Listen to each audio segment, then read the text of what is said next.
आज Islamabad high court में single bench बसरबराही सरदार Ejaz Isaac Khan साहब के रूबरू जेल हुकाम, एडवोकेट जनरल ऑफिस और हमारी बात हुई। दो तीन मामलात थे। एक मामला तो खान साहब के साथ मुलाकातों पे पाबंदी, जिसको बाद बेंच नंबर 7 ने जो है वो अंडू कर दी थी। लेकिन इसके बावजूद उन लोगों की जिनके नाम जो हैं हाई कोर्ट ने अप्रूव किए थे कि उनकी मुलाकात खान साहब से करा दी जाए, उनमें से बहुत सौ की मुलाकातें अभी तक नहीं हुई है। तो इस पर हमने तवीन अदालत की दरख्वास्त दी। दूसरी, इसी ऑनरेबल बेंच ने डायरेक्शन दी थी कि जहाँ पे फिज़िकल मुलाकात कोई थ्रेट अलर्ट की वजह से मुमकिन ना हो, तो आप उनकी साइबर लिंक के ज़रिए, वीडियो कॉन्फ्रेंसिंग के ज़रिए उनकी मुलाकात कराएं। और वो भी उन्होंने तामील नहीं की, बल्कि आज तहरीरी तौर पे जेल सुपरडेंट की तरफ से जो जवाब जमा किया गया, उसमें ये बताया गया कि जेल मैनुअल में ऐसा कोई कानून ही नहीं है, कोई रूल ही नहीं है जो वीडियो कॉन्फ्रेंसिंग की इजाज़त दें। जिस पे फाजिल जज साहब ने हैरत का इजहार किया जब उनके नोटिस में हम ये ले आए कि उस दिन तो मरियम नवाज साहिबा जो है कोट लखपत जेल में बड़े फ़ख्र से कह रही थी कि मैंने वीडियो कॉन्फ्रेंसिंग के ज़रिए मुलाकातों की इजाज़त दे दी है, और वहाँ पे बाकायदा वीडियो स्क्रीन भी दिखाई गई। तो जज साहब जो हैं उसको भी इन चीज़ मामलात का नोटिस था, तो उन्होंने कहा कि आया कोट लखपत जेल के लिए अलहदा कानून है, वो भी पंजाब में है, और अडियाला जेल भी पंजाब में है। तो एक शख्स के लिए जो है मुलाकातों से आप उनको रोकने के लिए आपने अब ये कह दिया कि जी वो वीडियो लिंकिंग जो फैसिलिटी है वो कोई रूल इसको कैटर ही नहीं करता है। जिस पे उन्होंने जो है एडवोकेट जनरल से वजाहत तलब की है। साथ में जज साहब ने जो है हिदायत दी है कि जो अहकामात हुए हैं मुलाकातों की, उन पे तामील जो है मुमकिन बनाई जाए। आज अदालत में एक एकेडमिक डिस्कशन हुई कि अदालतों के अहकामात जो हैं उनकी बेतवकीरी हो रही है, और अब जिस पे फाजिल जज साहब ने जो है कमेंट दिए कि काश 200 सिविल सर्वेंट अगर ये मुतफ़िका तौर पे हल्फन ये इकरार कर लें कि अब हमने किसी गैर कानूनी हुक्म को न मानना है, न उस पर अमल दरामद करना है, तो शायद बहुत सारी चीज़ें ठीक हो जाएगी। जिस पे मैंने गुजारिश की कि जो मुल्क में तवाइफुल मलूकी मची है उसकी वाहिद रीज़न यही है कि अब पहले सिविल जज साहब के अहकामात को भी कोई जुरत नहीं करता था, अब तो हाई कोर्ट और सुप्रीम कोर्ट के अहकामात की पामाली जो है वो रोज़मर्रा का मामूल बन गई है। और इस वजह से पेशे वकालत से वाबस्ता और कानून के पेशे से वाबस्ता तमाम लोग हैरान और परेशान हैं कि मुल्क में क्या हो रहा है कि जहाँ हाई कोर्ट के अहकामात जो हैं ये एक बार नहीं बार बार जो हैं बुरी तरह जो हैं पामाल होते हैं। और मैंने मिसाल दी डिप्टी कमिश्नर और एसएसपी इस्लामाबाद के कंटेम्प्ट में सजायाबी की, और मेरा इस्तेदलाल यह था कि अगर इस्लामाबाद में 5-6 ऑफिसर जो हैं जेल भेज दिए जाए तो इस्लामाबाद की हद तक कोई जुरत नहीं करेगा।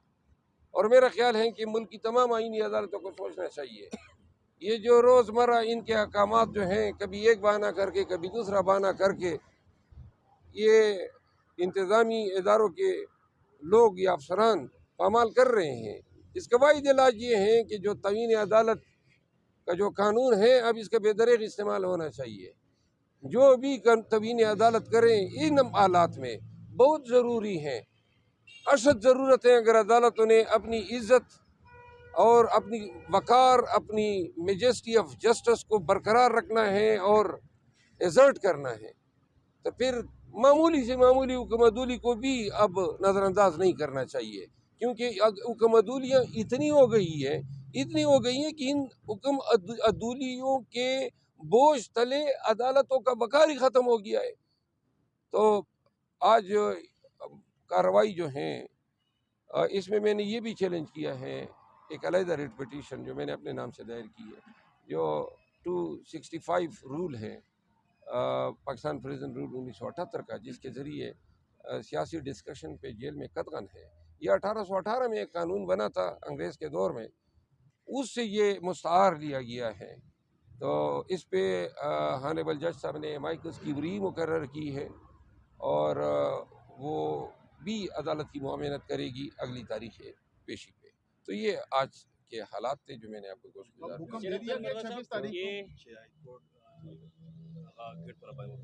अच्छा, मैंने एक और चीज़ अदालत के नोटिस में दी। जब से ये अदालत में हमने ये कहा कि वकला जो हैं, जो खान साहब के वकला हैं, वहाँ पहले हम जाते थे तो घंटों हमें इंतज़ार करना पड़ता था और इंतज़ार के लिए कोई कमरा, कोई कुर्सी भी नहीं होती थी। तो जिस पे फाजिल जज साहब ने हुक्म दिया था कि डिग्निटी ऑफ मैन जो हैं वो आईनी एक बुनियादी हक है, तो वकला को एक डिसेंट वेटिंग एरिया देने के लिए अहकाम दिए थे। तो मैंने अदालत को आगाह किया कि अब इसका नतीजा ये निकला कि अब हमें 1.5 किलोमीटर पहले अपनी गाड़ियों से उतार दिया जाता है। उस रोड पे, जिस रोड पे गद्दा गाड़ी चलती है, मोटरसाइकिल सवार, ट्रैक्टर, ट्रालियाँ, बसें, सब कुछ, सब लोग जा सकते हैं, लेकिन खान के वकला को उतारा जाता है। हमें अपनी गाड़ियों से उतार के 1.5 किलोमीटर इस रमज़ान में हम पैदल जाते हैं, फिर मुलाकात के बाद फिर अपनी गाड़ियों के पास वापस 1.5 किलोमीटर आते हैं। तो लिहाजा जिस पे जज साहब ने इसका भी नोटिस लिया और इस हवाले से भी वजाहत तलब की है। शरफजल मर्रा साहब, सवाल मेरा ये है कि आपने जो सुप्रीम कोर्ट में पिटिशन दायर की है उसमें आप क्या कहते हैं कि चीफ जस्टिस काजी फाइजा साहब को उस बेंच का हिस्सा होना चाहिए या नहीं होना चाहिए? क्योंकि रात को हामिद अली खान ने शाहजेब खानजादा के प्रोग्राम में कहा है कि अगर चीफ जस्टिस काजी फाइजा साहब उस बेंच का हिस्सा हो तो हमें कोई एतराज़ नहीं होगा। आपका क्या इस पर राय है? हामिद अली खान कौन है? हामिद खान साहब। अच्छा, देखिए, वो मैंने तो अपनी रिट पिटीशन में ऐसी कोई बात नहीं लिखी है जिसका आप जिक्र कर रहे हैं, लेकिन हमारा इस्तेदलाल ये रहा है कि सुप्रीम कोर्ट के एक 5 मेंबर बेंच ने 2021 में एक हुक्मनामा सादिर किया था, एक कॉन्स्टिट्यूशन एक पिटीशन में, CMA 490, और उसमें पैरा नंबर 6 है, इसमें बेंच ने ये कहा था कि PTI या इमरान खान से वाबस्ता केसेस से मुतालिका जितने भी केसेस हैं उनमें मोहतरम चीफ जस्टिस साहब को, जो मौजूदा चीफ जस्टिस साहब है, उनको नहीं बैठना चाहिए। जी, 11/2/21 का साहब अली अमीन गंडापुर साहब ने एक बयान दिया है रिश्वत के हवाले से कि जो बंदा आपसे रिश्वत मांगता है आप उसके सर में ईंट दे मारें, और अगर कोई पूछे तो कहना अली अमीन ने कहा। तो कल एक औरत ने जो है ना, एक वो बेनजीर इनकम सपोर्ट का बंदा था, उसके सर में शीशा दे मारा और सर फाट गया। कल से तस्वीर वायरल है। तो सर अगर कोई इससे बड़ा ये कहाँ पे उन्होंने मारा है खातून ने? ये सोशल मीडिया पे एक तस्वीर वायरल हुई है सर, उसके बाद उसके ऊपर एक प्रोपेगेंडा। मरवर साहब ऐड कर लीजिएगा, फैसल करीम कुंडी रजिस्टर जी कह रहे थे अगर अली अमीन गंडापुर ने ये बयान दिया है, जब अली अमीन गंडापुर रिश्वत लेगा तो उसके सर में ईंट कौन मारेगा? देखिए, ये अब ऐसे सवालात हैं कि फलां के सर पे कौन ईंट मारेगा। ये चीफ मिनिस्टर साहब का ये जो बयान है ये रेटोरिकल है, ये बेसिकली रिश्वतखोरों को वार्न कर रहे हैं कि अगर आप इस तरह काम करेंगे तो लोग मुश्तिल भी हो सकते हैं। इस बयान का मकसद यही है। ये तो प्रैक्टिकली वो तो नहीं है कह रहे हैं कि जी कोई आए तो आप ईंट उठाएं और सर पे मारना शुरू कर दे। बेसिकली वो सरकारी मुलाजिमीन को, रिश्वत मांगने वाले को तंबीह दे रहे हैं कि लोगों को इस पे मजबूर न करें कि आप रिश्वत लेने के चक्कर में लोगों से मार करना शुरू कर दें। आप उस पैगाम की लुग़वी मानी के बजाय इस पे ये समझने की कोशिश करें कि चीफ मिनिस्टर पूरे सूबे के सरकारी मुलाजिमीन को वार्न कर रहा है।